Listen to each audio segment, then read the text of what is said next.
Sabi mo si Jose. Tanong mo, anong trabaho niya? Ano mo anong trabaho? Kasi anong trabaho niyo po?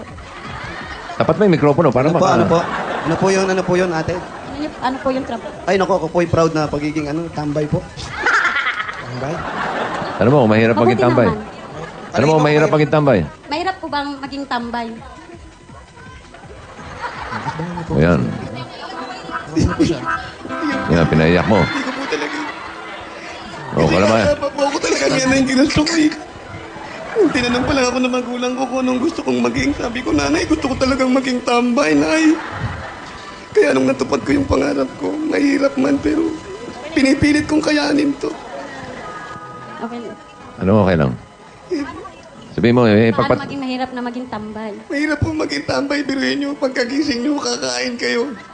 Tapos, Pagkakain nyo, lalabas kayo ng bahay, makikipagkwentuhan kayo. Tapos? Sisiraan nyo yung mga tao, wala naman